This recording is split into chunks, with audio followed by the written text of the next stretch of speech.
ये देखते हैं, हमीरदेव चौहान के बारे में बात कर रहे हैं और इसके सबसे महत्वपूर्ण बात यह है कि समकालीन जो दिल्ली के सुल्तान हैं और दो सुल्तान जो हुए हैं दिल्ली के, एक तो है जलालुद्दीन खिलजी और उसी के भतीजे हैं अलाउद्दीन खिलजी, जिनके साथ इनके राजनीतिक संघर्ष रहे। अगर हम बात करें झाइन के युद्ध की, देखिए जलालुद्दीन खिलजी, इसका जो शासनकाल है, इसका शासनकाल है 1290 से 1296 और इसका शासनकाल है मित्रों 1296 से 1316 अलाउद्दीन खिलजी का।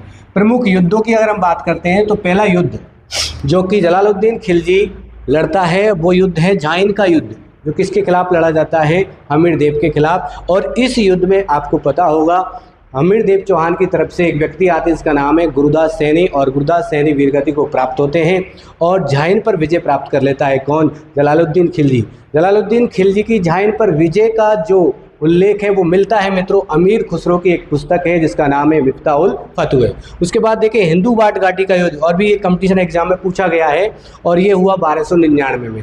याद रखना, हिंदू बाट घाटी का युद्ध हमीरदेव और किसके मध्य लड़ा गया, अलाउद्दीन खिलजी के मध्य में, ठीक है। और इस युद्ध में भी ये मान के चलिए कि इसके जो सेनापति थे धर्म सिंह और भीम सिंह, इसके हमीरदेव के, और क्या नाम है, अलाउद्दीन खिलजी के सेनापति थे उलुग खां और नुसरत खां, जिसमें नुसरत खां मारे जाते हैं, इधर भीम सिंह मारे जाते हैं। उसी प्रकार देखिए रणथंभौर का जो महत्वपूर्ण युद्ध है जिसमें हमीरदेव की एक तरह से वीरगति को प्राप्त हुए हैं, हमीरदेव ने केसरिया किया है और उनकी रानी जो रंग देवी थी उनके द्वारा जौहर किया गया। और इस युद्ध का जो सचित्र वर्णन है अमीर खुसरो की पुस्तक खजाइनुल फतुह में मिलता है और ये युद्ध लड़ा गया 11 जुलाई 1301 को।